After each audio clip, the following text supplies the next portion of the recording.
हमारे चैनल को सब्सक्राइब करें और बेल आइकन दबाएं।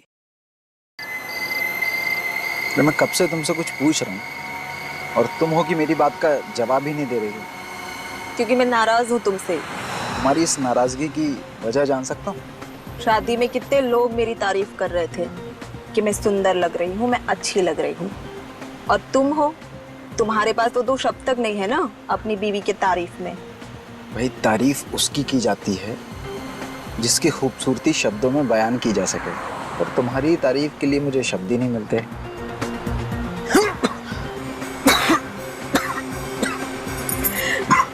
देखा वैभव, जो लोग ज्यादा झूठ बोलते हैं ना, उन्हें ऐसे ही खांसी आती है। क्या क्या हुआ वैभव? तुम ठीक तो हो ना? पता नहीं कि ये क्या हो रहा है। मेरी भी अटक रही है।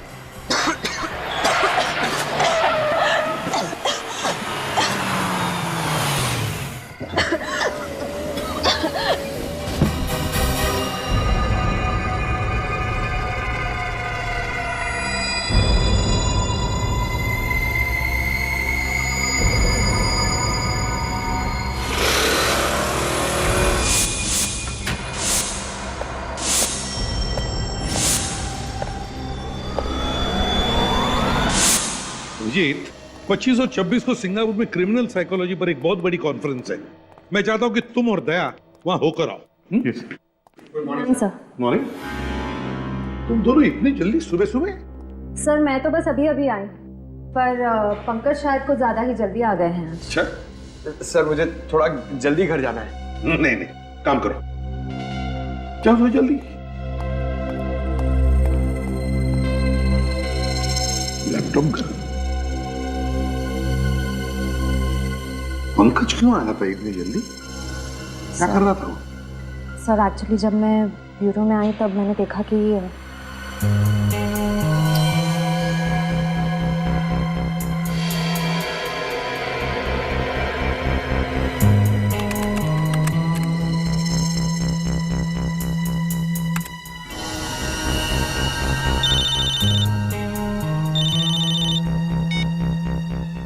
हेलो। हाँ सूरज सर। हाँ, आपने जैसे कहा था मैं वैसे ही कर रहा हूँ। नहीं सर, ब्यूरो में मैं अकेला हूँ, कोई भी नहीं है। हाँ सर, सारी डेटा कॉपी हो रही है। सर कोई आ रहा है, मुझे आपको 2 मिनट फोन करने दो। कौन है वहां? पंकज। अरे श्रेया, तुम कब आई? क्या कर रहे थे तुम यहाँ? मैं योगा कर रहा था। बैठे बैठे ना थोड़ा पीठ अकड़ गई थी तो। टेबल के पीछे। आप तो योगा तो कहीं भी कर सकते हैं ना। सर मुझे पूरा यकीन है ये कुछ गड़बड़ कर रहा है। सर मुझे भी लग रहा है ये सूरज और पंकज कोई टेढ़ी खीर पका रहे हैं। हाँ सर, कभी ये दोनों लैपटॉप तोड़ देते हैं, कभी सबूत को छुपाने की कोशिश करते हैं। सर ऐसा लगता है जैसे ये केस को सुलझाना नहीं, उलझाना चाहते हैं। ये बात मेरे भी ध्यान में आई है काफी दिनों से, मगर क्या करें। सर ये लोग जहाँ से आए हैं वहीं वापस भेज दीजिए। एक मछली पूरे तालाब को गंदा कर देती है। वापस भेजने में कोई हर्ज नहीं है अभी, लेकिन ये लोग तो डीसीपी चित्रोली के टट्टू है ना। उन्हें अगर वापस भेज दिया ना तो डीसीपी चित्रोले यहाँ हमारे ब्यूरो में आकर तांडव करेगा। CID bureau? क्या 2 लाशें मिली हैं?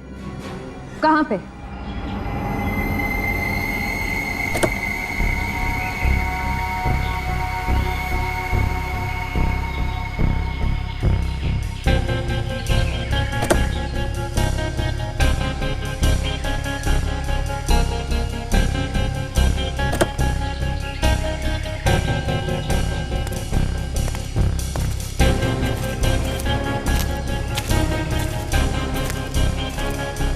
तो तुम लोग श्याम नगर का रास्ता पूछ रहे थे?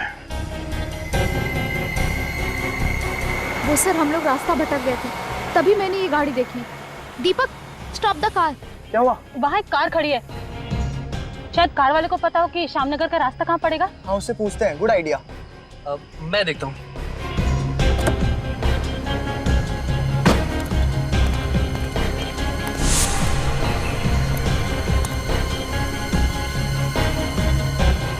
भाई साहब, ये श्यामनगर का रास्ता किधर होगा? हेलो भाई साहब, hello. Oh my God guys, क्या हुआ?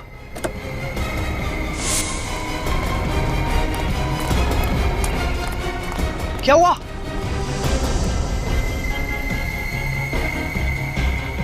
दो लाशें देखकर हमारे तो होश ही उड़ गए। गाड़ी के आसपास किसी को भागते हुए देखा? नहीं सर, आसपास कोई नहीं था। सर, पूर्वी।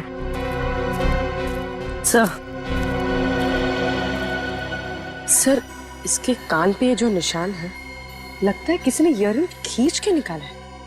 सर, इसके गले पर भी एक निशान है। सर, लगता है मामला लूटपाट का है। हाँ पूर्वी। सर, ये गहने वगैरह शरीर के ऊपर के हिस्से से गायब है। ये पैर में बिच्छू और पायल वैसे के वैसे ही है।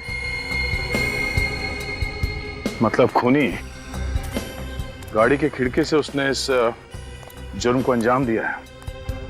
सर, इन दोनों हस्बैंड वाइफ ने कितने सपने देखे होंगे सर एक दूसरे के साथ, अपने भविष्य के लिए, और किसी खूनी ने सिर्फ चोरी करने के लिए इन दोनों को मार दिया। खूनी तुम्हारी तरह भावुक नहीं होते पंकज, वो सिर्फ अपना सोचते हैं, दूसरों का नहीं।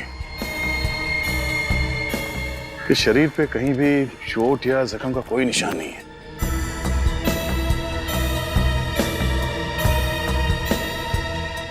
इन दोनों के पैर के नीचे ये नीला पड़ गया है। लगता है इन दोनों को जहर दिया गया है।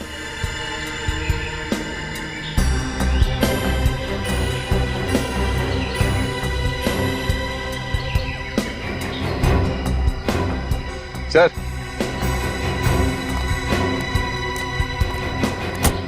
सर देखिए, इस गाड़ी से पेट्रोल पंप की रसीद मिली है। कल रात इन लोगों ने किसी पेट्रोल पंप से 2000 का पेट्रोल भरवाया था। इस पेट्रोल पंप में चल के पता करते हैं, शायद वहां से पता चल जाए कि इन दोनों को जहर किसने दिया था।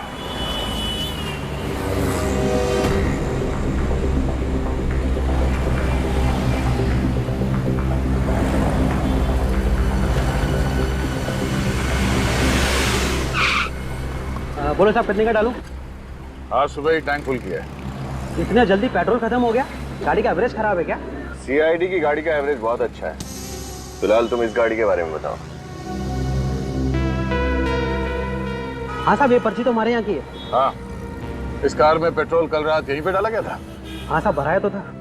पप्पू, जी क्या बात है पप्पू? कौन है? साहब, ये लोग सीआईडी से किसी कार के बारे में पूछ रहे हैं। सीआईडी? क्या बात है सर, कुछ प्रॉब्लम है क्या? बहुत बड़ी प्रॉब्लम है। इस कार में जो हस्बैंड वाइफ कल जा रहे थे, उन दोनों का खून हुआ। खून? किसने किया? यही पता लगाने की कोशिश कर रहे हैं हम लोग। क्या बता सकते हैं कि इनके साथ कोई और भी था या ये दोनों ही थे सर? मैं तो नहीं मालूम सर, लेकिन हाँ, गिरीश बता सकता है। कौन गिरीश? वो नाइट की शिफ्ट में काम करता है। जरा इस गिरीश को बुलाना। सॉरी सर, वो तो हॉस्पिटल में है। हॉस्पिटल में? क्यों? वो कल रात को 12-12:15 बजे के आसपास अचानक वो गिर गया और बेहोश हो गया। बेहोश हो गया? कैसे? पता नहीं साहब, उसे चक्कर आने लगे थे। इससे पहले कि हम लोग को समझ पाते, वो धड़ाम से नीचे गिर गया। मुझे लगा कि बेचारा 2-2 शिफ्ट में काम कर रहा था, इसलिए थकान की वजह से ऐसा हो गया हो। कौन से हॉस्पिटल में भर्ती है ये? शांति शिविर हॉस्पिटल। शांति शिविर हॉस्पिटल। सर, ये वैभव और शिखा, ये लोग एक शादी से लौट रहे थे सर, जब इन पे हमला हुआ। और सर, हमला होने से पहले रात करीब 12 बजे ये लोग एक पेट्रोल पंप पर पहुंचे थे, जहां एक अटेंडेंट गिरीश ने इनकी गाड़ी में पेट्रोल डाला और इनके जाने के बाद वो बेहोश हो गया और हॉस्पिटल पहुंच गया। अभिजीत, ये पेट्रोल अटेंडेंट गिरीश का बेहोश होना और फिर उसके बाद में वैभव और शिखा, इन दोनों पर हमला होकर उनकी भी मौत होना, कहीं इन दोनों बातों में कोई कनेक्शन तो नहीं? सर, मैं अभी अभी हॉस्पिटल में गिरीश को मिलकर आ रही हूँ। डॉक्टर्स का कहना है कि उसकी बेहोशी की वजह थकान नहीं, कोई जहरीला केमिकल है, कोई जहरीली गैस। तो फिर अभिजीत इसका मतलब है कि ये दोनों शादीशुदा इसी जहरीले गैस के चपेट में थे और इन्हीं के जरिए इस गिरीश तक ये जहरीला गैस पहुंच गया। हाँ सर, गिरीश बच गया क्योंकि वो वक्त पर हॉस्पिटल पहुंच गया, लेकिन वैभव और शिखा की किस्मत इतनी अच्छी नहीं थी। मगर ये जहर है कौन सा? है कौन सा ये जहर जो 2 मिनट में आदमी दम तोड़ दे? सर, हाँ। सर इस जहर का नाम है फोलियम ब्यूरोक्साइटिस। हेलो तारिका जी। फोलियम ब्यूरोक्साइटिस।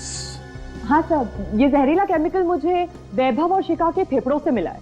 फेफड़ों में मिला है तो इसका मतलब है अभिजीत कि इन दोनों ही ये जहर किसी चीज से सूंघा है या फिर सूंघाया गया है। हाँ सर, क्योंकि बॉडीज में इंजेक्शन वगैरह का तो कोई निशान नहीं मिला है मुझे। वही तो। और पेट में खाने पीने में कोई जहर नहीं मिला? पंकज, जब डॉक्टर तारिका कह रही है कि जहर सिर्फ फेफड़ों में था, तो उल्टे सीधे सवाल पूछ कर परेशान मत करो इनको। मालूम है कितनी मेहनत लगती है सब ढूंढने में। अरे आप थक गई होंगी, मैं कुछ मंगाऊं आपके लिए? फिर कभी अभिजीत, आज थोड़ा लेट हो रहा है क्योंकि सालों के साथ पूना गए ना, तो सारी जिम्मेदारी मुझ पर ही है। सर उनके सब पूना गए हैं? ये तो बड़ी अच्छी बात है। मतलब दिन रात काम करके थक गए हैं बेचारे, पुणे गए हैं तो थोड़ा चेंज हो जाएगा।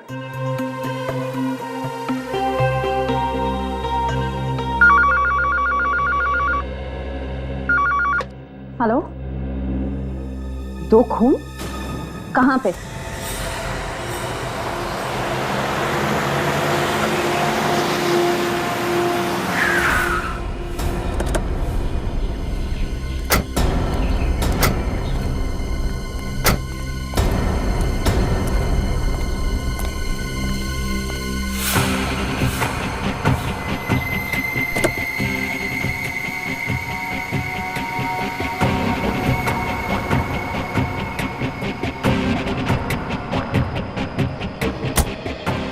कमाल है, एक ही दिन में 4 खून।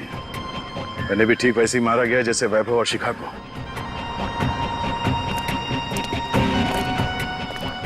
तुमने फोन किया था हमें? जी हाँ सर, मैंने फोन किया था। क्या हुआ था यहाँ पे? सुबह सुबह काम पे जा रहा था, गाड़ी को देखकर शक सा हुआ। झांक कर देखा तो दोनों मरे पड़े थे। यहीं पे रहते? हाँ सर। ठीक है, जाओ। सर, इस खूनी को जल्दी से पकड़ना होगा सर, कहीं और मासूमों की जान ना चली जाए। सर खूनी उन्हीं लोगों पे हमला करता है जो लोग देर रात शादी से घर लौट रहे होते हैं, क्योंकि शादी में अक्सर लोग कीमती गहने वगैरह पहन के जाते हैं। सर, मुझे ऐसा लगता है कि ये खूनी जरूर शादी के खाने में जहर मिलाता होगा। नहीं पंकज, डॉक्टर तारिका ने बताया कि वैभव और शिखा के फेफड़ों में जहर मिला था, तो हो सकता है इन्हें भी जहर सुंघाया गया हो। या फिर सर शादी से निकलने के बाद रास्ते में ये लोग कहीं रुके हों और वहीं इन्हें जहर दे दिया गया हो सकता है। बने ये क्या? जीपीएस सिस्टम वो भी ऑन है। अब पता चल जाएगा ये जहर इन दोनों को कब और कहां दिया गया था।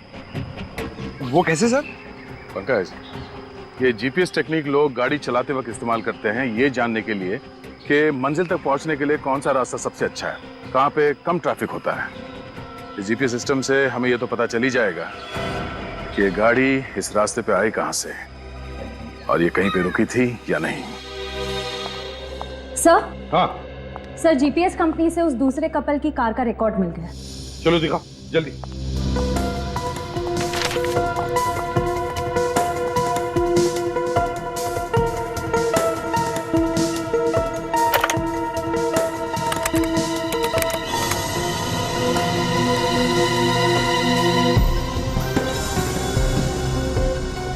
ये देखो अभिजीत, ये है वो शादी का हॉल, इसे हम पॉइंट ए कहते हैं। ये देखो, ये है पॉइंट बी, यहां पर इन दोनों की मौत हुई। सर पॉइंट ए से पॉइंट बी के बीच ये गाड़ी कहीं रुकी नहीं है। इसका मतलब इन दोनों को जहर शादी के हॉल में ही दिया गया है। एग्जैक्टली अभिजीत, ऐसा ही हुआ होगा। ये वैभव और शिखा, ये दोनों भी तो इसी हॉल में गए थे शादी के लिए।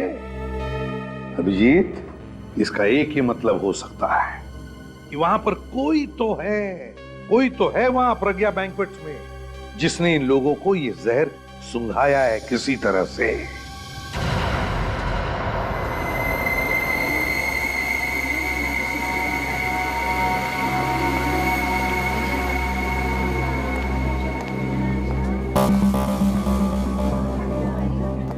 आसपास नजर रखना।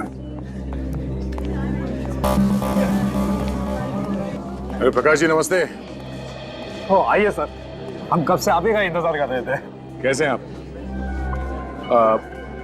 आप परेशान क्यों लग रहे हैं? सर आज मेरे इकलौते बेटे की शादी है और उसमें आप ये सीआईडी वालों की तहकीकात, बड़ी टेंशन हो रही है सर। आप चिंता मत कीजिए, कुछ नहीं होगा। फिर भी सर डर तो लगा हुआ है ना। निश्चिंत रहिए आप, कुछ नहीं होगा, हम लोग हैं ना। और आपके सहयोग से ही आपके एक मेहमान की जान बचा पाएंगे हम। जी सर।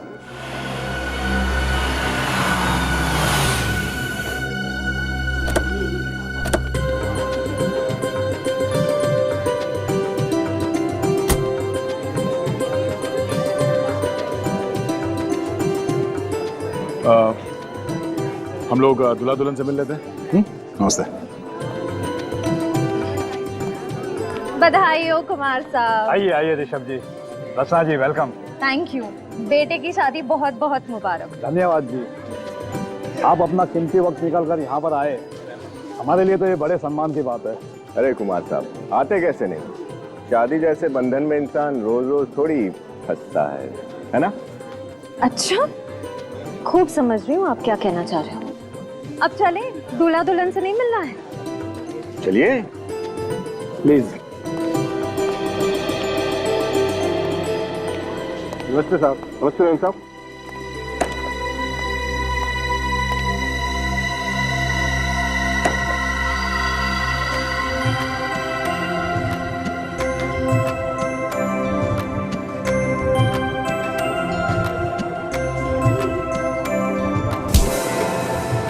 भाई साहब जरा देख कर चलिए। माफ कीजिएगा, वैसे मेरा नाम अमित है। हमारा नाम हर्ष है और ये है मैं इनकी पत्नी रचना। बहुत खूबसूरत है जी। मतलब क्या है आपका? गलत मत समझिए, मैं इनके हार की बात कर रहा था। ये पूरे 10 लाख का है। वो क्या है ना कि 6 महीने पहले हमारी शादी की सालगिरह थी, ये भूल गए, तो सजा के तौर पे मैंने इनसे ये हार मांग दिया। कितनी बार समझाया है तुम्हें, हर जगह ये 10 लाख का ढिंढोरा पीटने की क्या जरूरत है? वाह भाई वाह, लगता है आप दोनों में बहुत ही प्यार है। जबरदस्ती मतलब जबरदस्त प्रेम है हमारे बीच में। लेडीज एंड जेंटलमैन, शादी के माहौल में तब तक रंग नहीं जमता है जब तक लोग झूमेंगे नहीं, नाचेंगे नहीं। तो अब वक्त हो चला है इस खुशियों को संगीतमय बनाने का। जोरदार तालियों से स्वागत कीजिए मिस गीता का, जो अपनी मधुर आवाज से आप सभी का मन मोह लेगी। मिस गीता।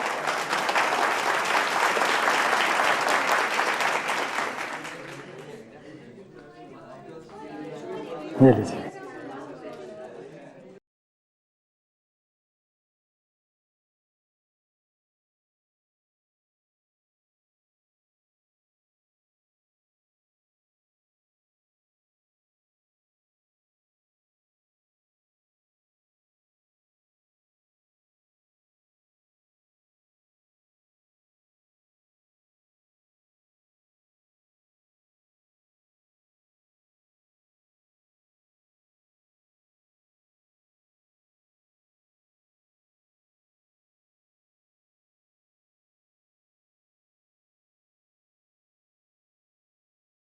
सॉरी साहब, सॉरी। दिखाई नहीं देगा तुम्हें? हाँ, सब पीके घूम रहे हो क्या यहाँ?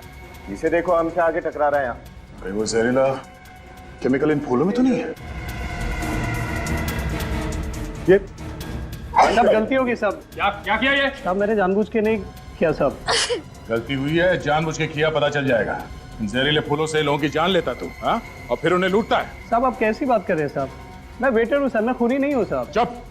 फ्रेडी, इसे ब्यूरो लेके जाओ, अच्छी तरह से खातिरदारी करो इसकी। फ्रेडी, चलो हॉस्पिटल चलते हैं। चल, तेरा खेल खत्म। चल। साहब मेरी बात का यकीन करो, मैंने कुछ भी नहीं किया साहब।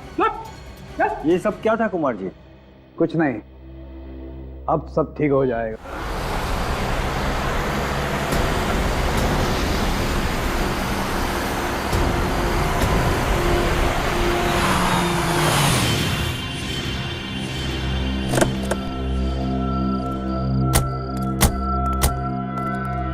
Oh no.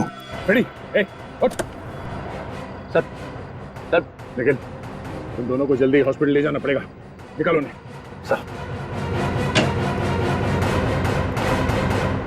डॉक्टर साहब, अब कैसी तबीयत है फ्रेडी और उस वेटर राजू की?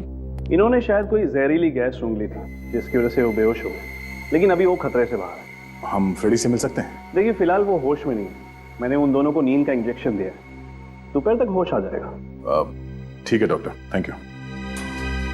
सर, जरूर ही वही जहरीली गैस है जिससे उन शादीशुदा जोड़ों को मारा जा रहा है। हाँ निखिल, मैं डॉक्टर तारिका ने तो कहा कि जो फूल श्रेया और विनीत पे गिरा था उसमें कोई जहरीला केमिकल नहीं था। इसका मतलब है वो जहरीला केमिकल उस गाड़ी में ही था। लेकिन सर, उस गाड़ी की चाबी हमने किसी भी बैंक्वेट के स्टाफ मेंबर को नहीं दी थी, तो फिर? अब इन सारे सवालों का जवाब उस गाड़ी से ही मिलेगा।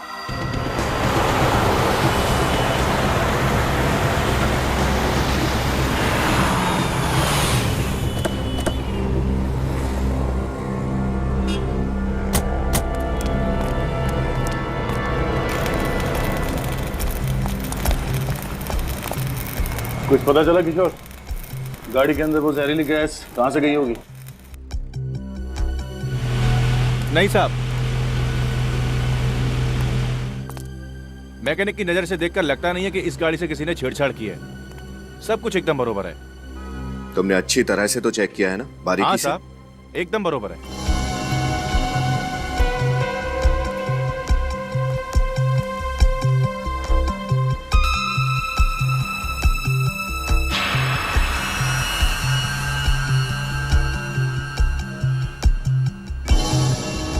सफेद क्या है किशोर? कुछ लगा है क्या? नहीं साहब, मैंने तो सिर्फ गाड़ी चेक करी है। तो मेटल पाउडर जैसा कुछ है।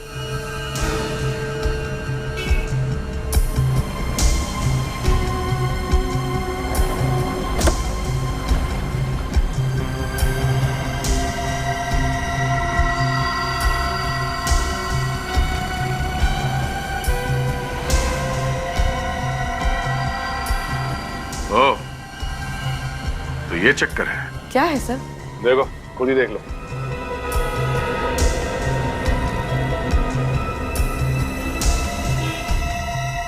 सर, इतना बारीक छेद तो मैग्नीफाइंग ग्लास से ही दिख सकता है।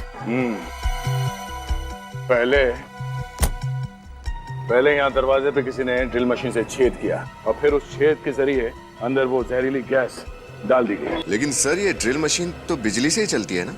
अगर उसने ड्रिल मशीन का कनेक्शन किसी और वायर के थ्रू कहीं किया होगा तो किसी ने तो उसे देख ही लिया होगा। ये भी तो हो सकता है कि ड्रिल मशीन बिजली से नहीं बल्कि बैटरी से चलती है।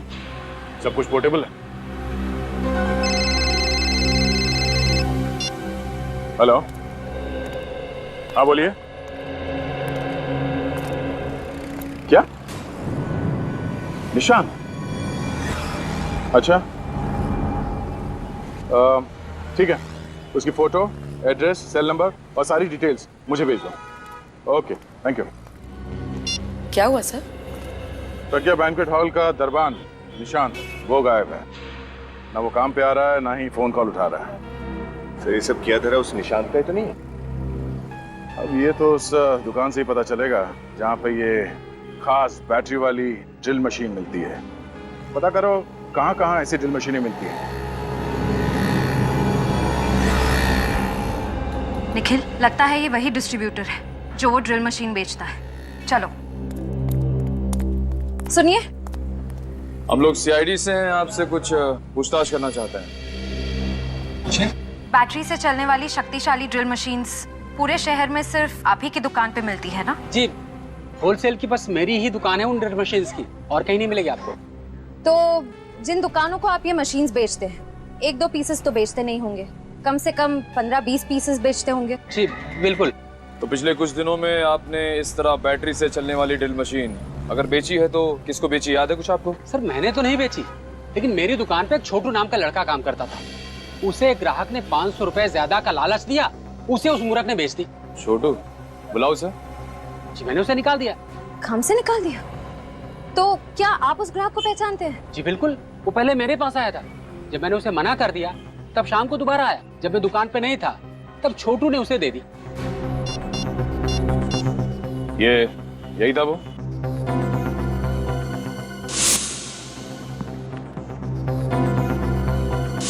हाँ ये तो है वो। मतलब निशान ही वो है जो एक के बाद एक खून किए जा रहा है।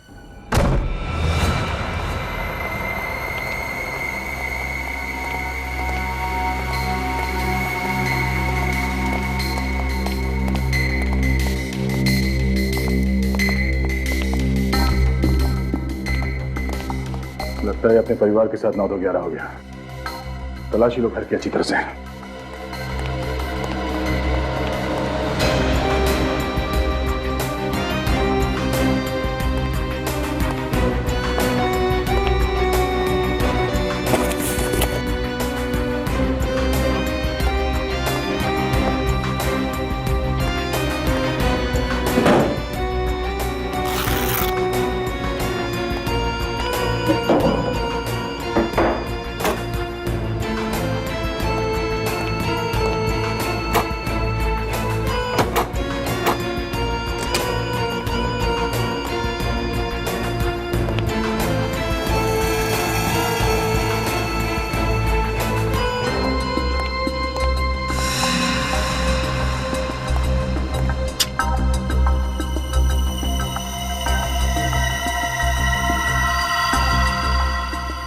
निशांत और निशांत की बीवी।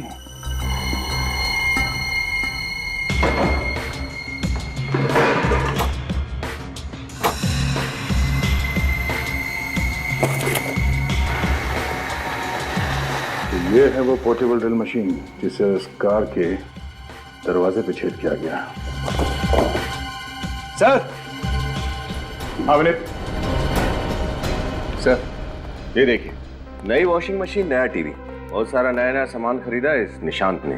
सर एक दरबान अचानक इतनी कीमती चीजें तभी खरीद सकता है जब उसकी कोई बड़ी लॉटरी लगी हो, या फिर वो गलत कामों में उलझा हुआ है। सर ये इयररिंग अंदर पड़ा हुआ मिला था, शायद शिखा का ही होगा।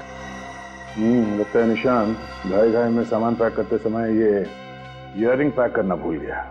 हाँ सर, मुझे लगता है शादी के हॉल में हमें देखकर उसकी हालत पतली हो गई, अपना सारा नया सामान छोड़कर यहाँ से रफू चक्कर हो गया वो। और उड़ के कबूतर कहाँ तक उड़ेगा? एक काम करो, मोबाइल कंपनी से पता करो कि ये कबूतर इस वक्त कहाँ है।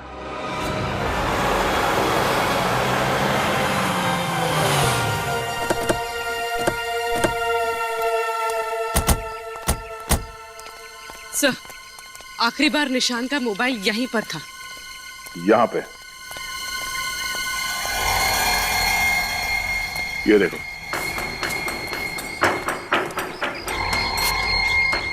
मोबाइल तोड़ दिया गया है, इसमें तो सिम कार्ड भी नहीं है।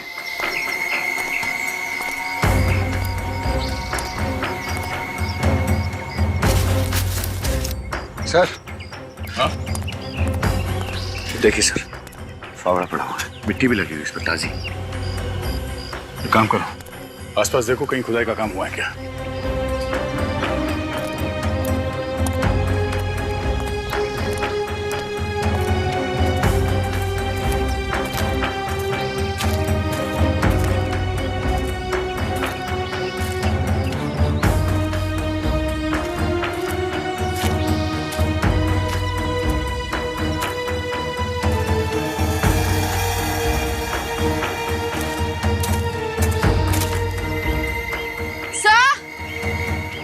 हाँ?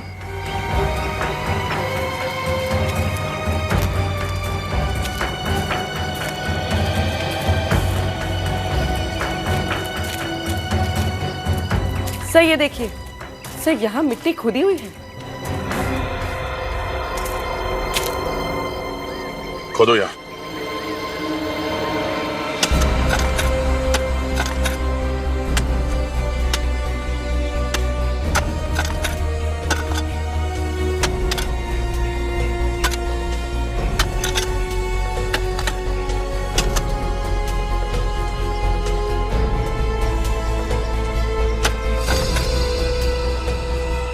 सर हाँ? हटाओ इसे।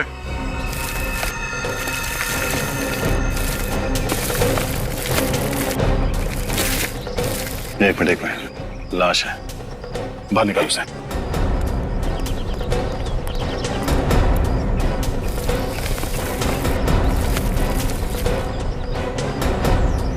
संभाल के। सर ये निशांत है। निशांत? सर इस केस से तो मेरा सर चकरा गया।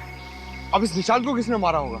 उसी ने जिसने ये सारे खून किए हैं और चोरियां की हैं। उसने इस निशान का इस्तेमाल किया सिर्फ हमें गुमराह करने के लिए। हाँ, तारिका क्या पता चला इनके बारे में? सर मुझे 2 बातें पता चली है जो आप लोगों को खूनी के काफी करीब ले जा सकती है। अच्छा, वो क्या? तो ये देखिए, इसके गले पे ये खरोचों के निशान जो शायद खूनी के साथ हाथापाई की वजह से हो गए हो। सर उस जंगल में जहाँ पे हमें निशांत की बॉडी मिली थी, वहां पे हमें निशांत का टूटा हुआ मोबाइल भी मिला था। कहीं इस हाथापाई की वजह से तो वो नहीं टूटा? हो सकता है, मगर ये खरोचों हमें खूनी तक कैसे पहुंचाएंगी?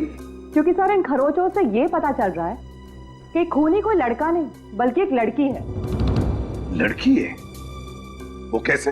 सर इन खरोचों के अंदर मुझे नेल पॉलिश के ट्रेसेस कुछ अंश मिले, और सिर्फ इतना ही नहीं, निशांत के नाखूनों में मुझे चमड़ी मिली है जिसकी डीएनए रिपोर्ट भी यही बता रही है कि खूनी एक लड़की है। नेल पॉलिश की ट्रेसेस मिले, और दूसरी बात क्या है? वो ये कि इसे भी वही जहरीला केमिकल दिया गया था जिससे उन शादीशुदा जोड़ों का खून किया गया था।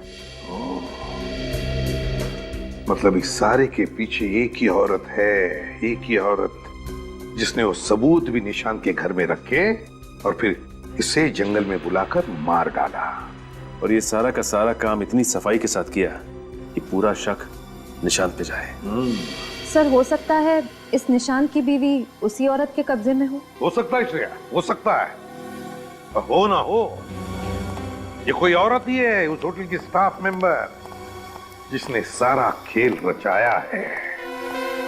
सचिन, काम करो, प्रज्ञा बैंक्वेट में फोन करके पता लगाओ क्या कोई स्टाफ मेंबर है, कोई औरत जो छुट्टी पर है किसी कारण।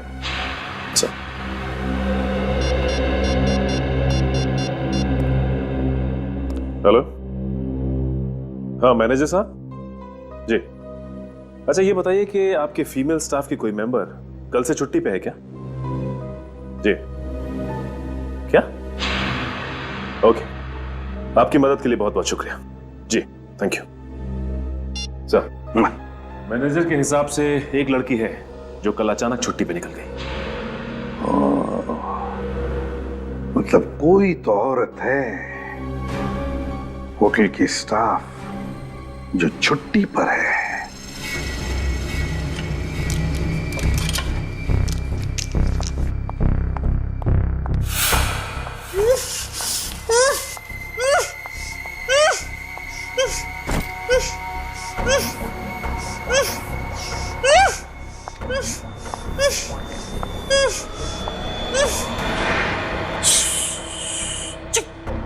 एकदम चुप। बोलना है इसलिए खोल दूं। ले। आप मुझे छोड़ दो। निशांत तो तुम्हारे इशारों पे कठपुतलियों की तरह नाचता है ना, और तुम्हें क्या चाहिए? मैं जो चाहती थी मुझे तो वो मिल ही गया है। अब तो बस एक खूबसूरत सी जगह जाकर सुकून की जिंदगी जीनी है। जब तुम्हारा मकसद पूरा हो चुका है तो मुझे मेरे निशान के पास जाने दो ना। अच्छा, अगर तुम यही चाहते हो तो यही सही।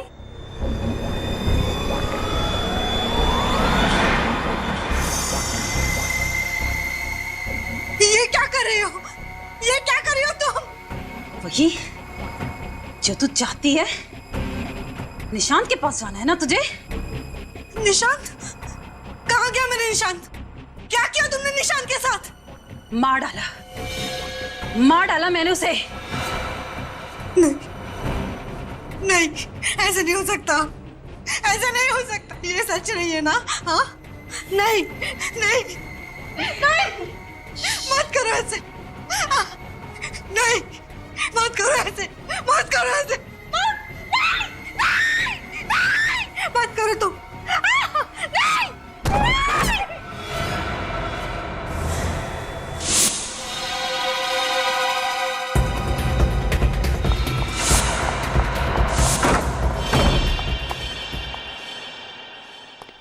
बहुत हो गया गीता जी, अब तुम्हारा खेल खत्म। खेल? खेल अभी खत्म नहीं हुआ है, खेल तो अभी शुरू हुआ है।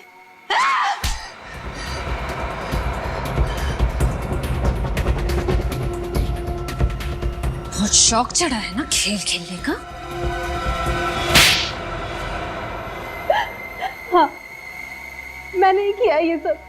इन सभी हत्याओं के पीछे मेरा ही हाथ है, क्योंकि मैं सोना लूटना चाहती थी, अमीर बनना चाहती थी। अमीर बनने के लिए, पैसा पाने के लिए 5-5 खून किए तुमने, हैं? क्या यही एक रास्ता था तुम्हारे पास अमीर बनने का? ऐसा नहीं है सर कि मैंने शराफत का रास्ता नहीं अपनाया, पर मुझे मिला क्या शराफत और मेहनत के बदले? क्यों? ऐसा क्या हुआ तुम्हारे साथ? एक अमीर इंसान के यहाँ मैं काम करती थी। एक दिन उसके यहाँ सोने की चोरी हुई और उसने सारा इल्जाम मुझ पर डाल दिया। वो तो सबूत ना होने की वजह से मैं बच गई, वरना मैं भी जेल में होती इस वक्त। और इसलिए तुमने वो बैंक्वेट हॉल ज्वाइन कर लिया, वहां गाना गाने लगी, ताकि तुम अमीर लोगों पर नजर रख सको और फिर उन्हें अपना शिकार बना सको। हाँ सर, मैं उनमें से अपना शिकार चुनती और निशान को खबर कर देती। जब लोग मेरा गाना सुन रहे होते तब निशांत अपना खेल शुरू करता, मौत का खेल।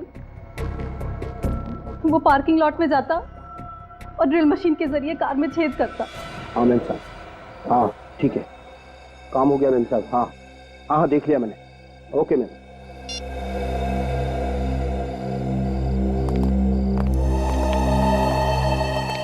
जरा ध्यान रखना, मैं आता हूँ। ठीक है।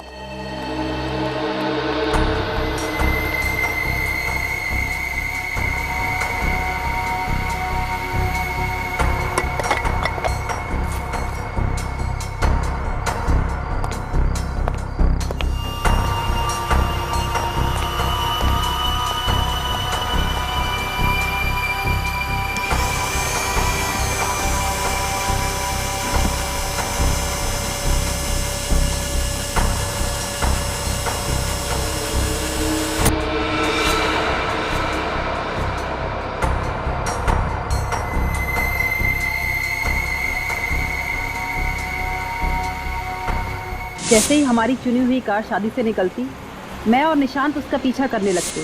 जहरीला केमिकल आधे घंटे में अपना असर दिखाता था और कार में बैठे लोगों का दम घुटने लगता।